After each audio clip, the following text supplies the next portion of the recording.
नमो नारायण। दोस्तों, सनातन धर्म केवल एक मजहब नहीं बल्कि जीवन जीने की एक पद्धति है। इसमें छिपे हुए मूल्य हमें मुश्किल समय में सही रास्ता दिखाते हैं। आज मैं आपको एक ऐसी कहानी सुनाने जा रहा हूं जो हमें सिखाती है कि चाहे दुनिया इधर की उधर हो जाए, लेकिन जो व्यक्ति अपने धर्म और सत्य पर अडिग रहता है, स्वयं भगवान उसकी रक्षा के लिए आते हैं। चलिए शुरू करते हैं। प्राचीन काल की बात है।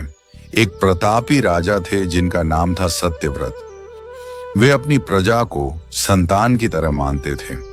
उसी नगर में एक बहुत ही गरीब लेकिन परम ज्ञानी ब्राह्मण रहते थे।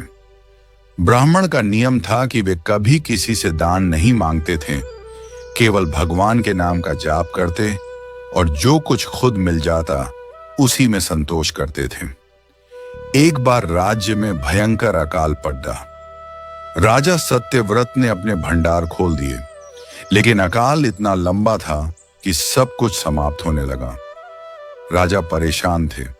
तभी एक मायावी अर्शी दरबार में आए और उन्होंने राजा से कहा, महाराज, यदि आप इस अकाल को दूर करना चाहते हैं तो आपको अपने नगर के सबसे धार्मिक व्यक्ति का सर्वस्व त्याग करवाना होगा। राजा ने ब्राह्मण के बारे में सोचा। उन्होंने ब्राह्मण की परीक्षा लेने की सोची। राजा ब्राह्मण की कुटिया पर गए और उनसे उनकी सबसे प्रिय वस्तु, उनके ठाकुर जी की मूर्ति मांगी। ब्राह्मण के लिए वह मूर्ति उनके प्राणों से बढ़कर थी। ब्राह्मण ने बिना एक पल सोचे वह मूर्ति राजा को दे दी।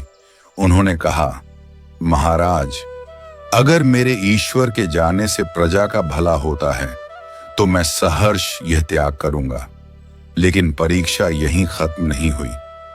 राजा ने धीरे धीरे ब्राह्मण से उनकी कुटिया और उनके वस्त्र तक मांग लिए।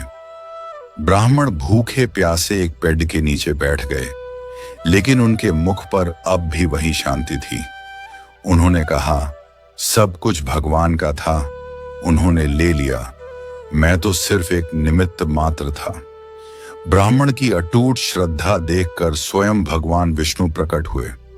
उन्होंने राजा को बताया कि यह ब्राह्मण ही इस राज्य का असली रक्षक है, क्योंकि इसकी भक्ति निस्वार्थ है। देखते ही देखते आकाश से वर्षा होने लगी और अकाल समाप्त हो गया। राजा ने ब्राह्मण के चरणों में गिरकर क्षमा मांगी। मित्रों, यह कहानी हमें सिखाती है कि सनातन धर्म में त्याग और संतोष सबसे बड़े गुण हैं।